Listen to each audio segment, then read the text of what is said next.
আসসালামু আলাইকুম। ওয়ালাইকুম সালাম, রহমতের কালাম। আপনি যার বান্দা আমি তার গোলাম। কে? তুমি কি রাত্রি? হ্যাঁ আমি রাত্রি, আপনি কে? আমি তো দিন। দিন মানে? আমি দিন, তুমি রাত্রি, আমি দিন। আশ্চর্য ব্যাপার তো। আচ্ছা তুমি রাত্রি, আমি ভোর রাত্রি। ফাইজলামি করতেছেন নাকি আপনি? আচ্ছা তাহলে তুমি রাত, আমি বাসর রাত।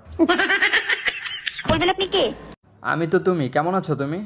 আমি ভালো, আপনি কে? বললাম না যে আমি তো তুমি। আপনি নাম্বারটা কোথায় পেয়েছেন? পাবলিক টয়লেট পাইছি, লেখা ছিল মন দিব তো প্রাণ দিব না। পাবলিক টয়লেটে? জি।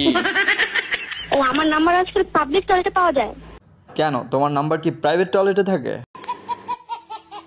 এই রাত্রি, তোমাকে দেখার পর না আমার ঘুম আসতেছে না। বললাম যে তোমাকে দেখার পর আর ঘুম আসতেছে না। আপনি কি দেখছেন? হ্যাঁ দেখছি তো। কোথায় দেখছেন? সে এক বিশাল লম্বা কাহিনী। আজকে তোমাকে একটা ইম্পর্টেন্ট কথা বলার জন্য ফোন দিছি। কি? I love you. আশ্চর্য ব্যাপার, আপনি আমাকে দেখেন নেই কিছু, আপনি আমাকে আই লাভ ইউ বললেন? দেখাই সব কিছু, দেখে দেখে করা লাগে, না দেখে করা যায় না ভালোবাসা।